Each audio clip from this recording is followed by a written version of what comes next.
serta membaca jangka sorong. Jangka sorong sendiri merupakan alat ukur yang banyak digunakan pada mechanical engineering. Alat ini memang mirip seperti penggaris, namun akurasi pengukurannya sangat tinggi. Hal itu disebabkan karena jangka sorong mampu mengukur benda dengan ketelitian 0,02 mm. Dalam dunia teknis, jangka sorong memang bukan yang paling akurat, karena masih ada mikrometer yang tingkat ketelitiannya mencapai 0,01 mm. Namun jangka sorong bisa digunakan untuk mengukur 3 jenis pengukuran sekaligus. Alat ini bisa mengukur ketebalan atau diameter luar. Jangka sorong juga bisa mengukur lebar celah atau diameter dalam. Dan alat ini juga bisa mengukur kedalaman suatu celah. Jadi, hanya dengan satu alat ini kita bisa mengukur lebih banyak benda kerja. Untuk bagaimana cara penggunaannya sebenarnya cukup mudah.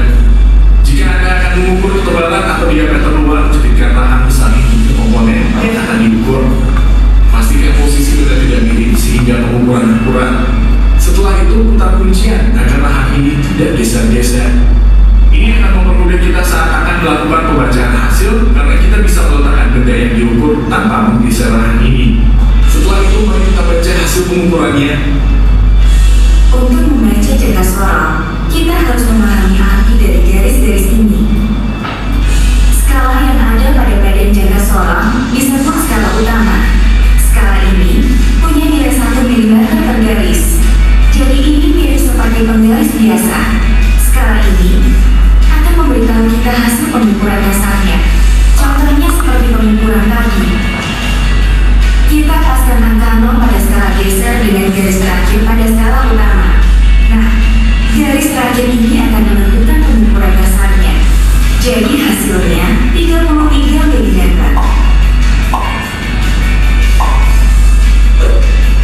Untuk skala geser yang ada di bawah, digunakan untuk menentukan nilai halusnya atau nilai komanya.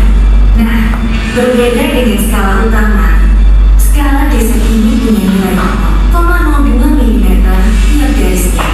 Untuk mencari nilainya, dibutuhkan sedikit ketelitian. Pasalnya, kita harus mencari garis yang menyambung antara skala utama dan skala geser. Garis ini akan menunjukkan berapa nilai komanya. Jadi tinggal hitung saja. Ini 5 plus 1 strip.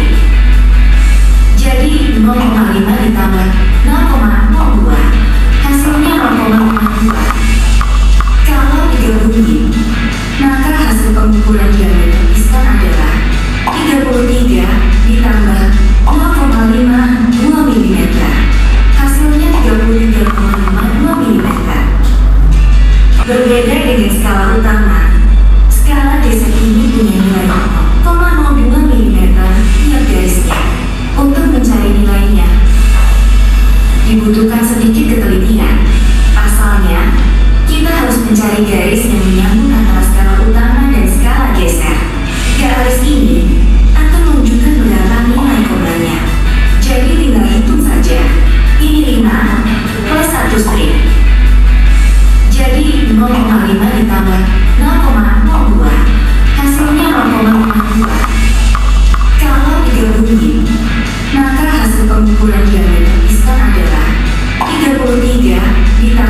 dikali apa ditambah?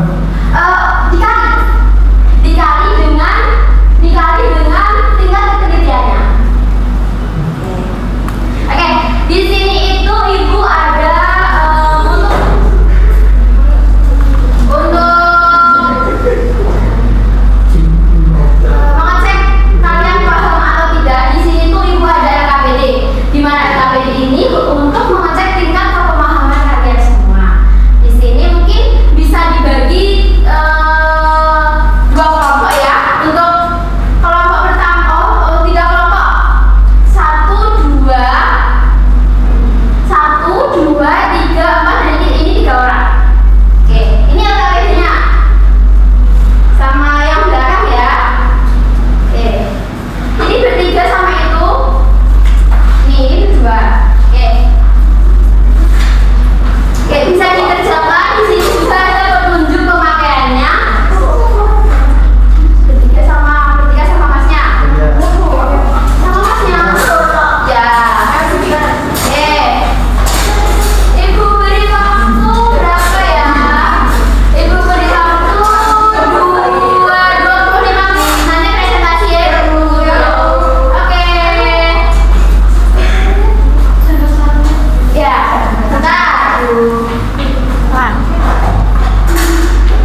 yaitu fungsinya untuk mempermudah menggeser atau menggeser satuan. Terus percobaan pertama 5,8, percobaan kedua 5,6, dan percobaan ketiga 6. Dan menurut skala utamanya, percobaan pertama 2, percobaan 2 1,9, dan percobaan ketiga 2,1. Jadi dari percobaan 1 dan 2 dan 3, maka diameter keranjang adalah yang pertama 1,616 mm, dan yang percobaan kedua 1,512 mm, percobaan ketiga 1,72 mm, sedangkan diameter kubusnya yang percobaan pertama 2,116 mm, percobaan kedua 2,012 mm, dan percobaan ketiganya 0,22 mm. Oke, mungkin teman-temannya dari hitungannya ada yang beda. Oke, nanti dipresentasikan mungkin. Terima kasih untuk kelompok 1. Beri aplaus buat kelompok 1. Oke, selanjutnya kelompok 2.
dalam dan